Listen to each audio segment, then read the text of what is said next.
You are listening to Night Dreams Talk Radio Network, from our compound to you worldwide, with your host, Gary Anderson. Well, that's me. Unless you're a bill collector, then I'll come up with any name you don't want. Anyway, tonight we're going to be talking to Shane about UFOs, abductions, and all this weird stuff that has been going on. Maybe he's been implanted.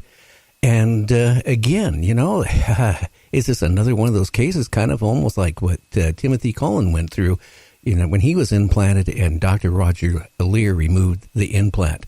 So we're going to find out a lot of information about aliens, UFOs, right after this. You can advertise your business on Night Dreams Talk Radio, and you will be heard worldwide. Why not contact us at nightdreamstalkradio@gmail.com. Well, Shane, how is your evening going on the East Coast? I'm doing fantastic. How are you? Well, I'm doing better than not doing anything at all. At my age, you know, if you can find your car keys in the morning, you're doing good. Yeah, I hear that. Well, why don't you tell everybody who you actually are and when all these encounters started happening, and then we can go from there. Well, my name's Shane Sirois. I have over 30 years experience dealing with paranormal is what I'm best known for. It's what I've been dealing with parasitic hauntings or parasitic entities, what I call them, that are haunting people. Because, like I say, it's not homes that are haunted; it's people that are haunted. So that's what I'm best known for. I've helped thousands of people over the 30 years.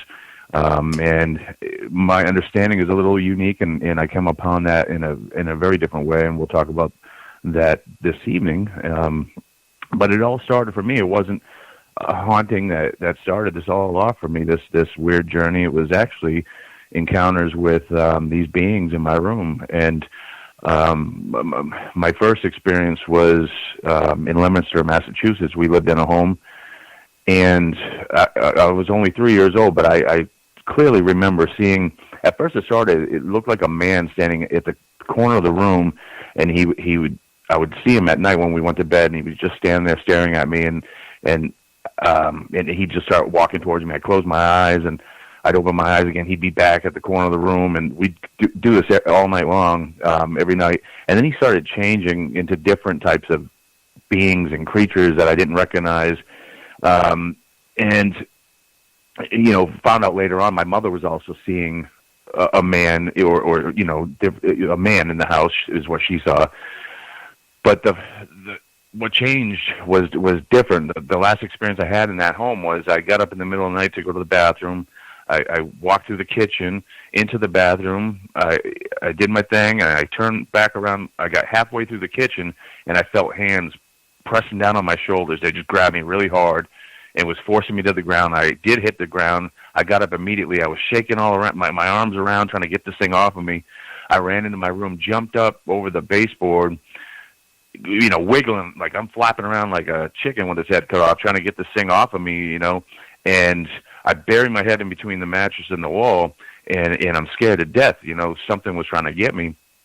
And so I laid like that for a while, and finally I get the courage after, you know, I'm sure it seemed like forever, but I bet you it was literally probably like a good half hour, which seemed like hours anyways, but I had the courage to turn around and look out into the room, expecting I was going to see something in the corner of the room, which I always did.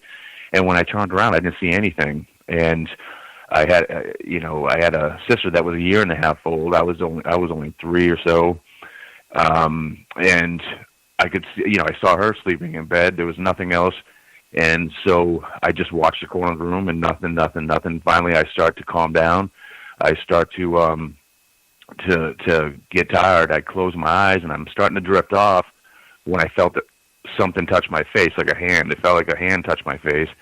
I opened my eyes, and what I saw was a gray alien standing like a couple feet from me with its hand extended towards my face. Now, can I ask you a question? Yes, sir. Shane, how big was this? Can you describe what the alien looked like, the first one?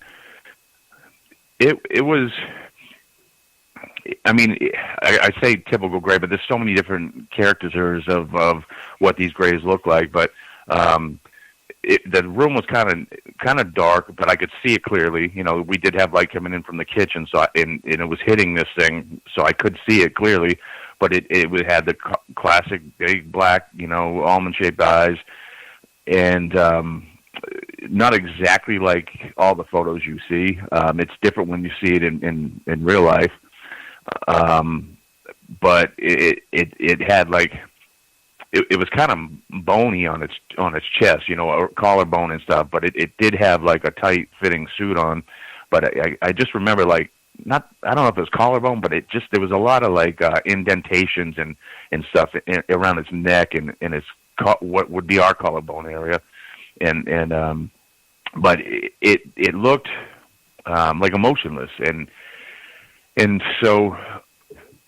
That's where things changed for me there. But we moved we moved out of that house. We moved into in Fitchburg, Massachusetts, where we had I don't remember anything happening there, but we didn't live there long, and so we ended up moving to San Antonio, Texas.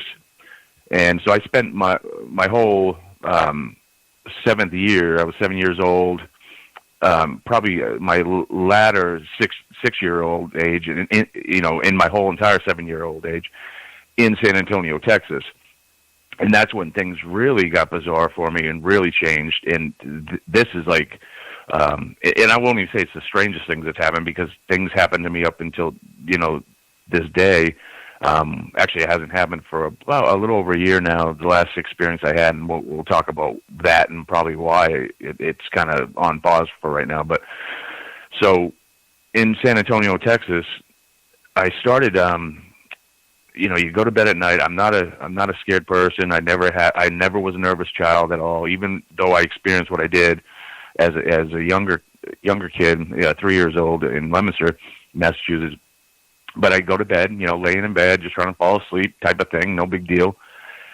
And a lot of times, I would either wake up and see these things, but a lot of times I'd just be laying there, trying to settle down, go to sleep, and realize it'd be like, boom, just realization, there's something on either side of me, probably around the area of my knees, probably closer between my knees and my hip area is usually where they'd stand.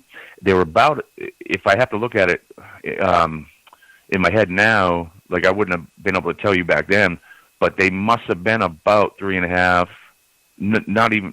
probably not even 4 foot tall, but somewhere between 3.5, close to 4 foot tall.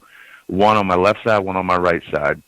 They weren't gray. They were these ones were your typical gray-looking type alien, but they had kind of a between like a grayish to our skin color.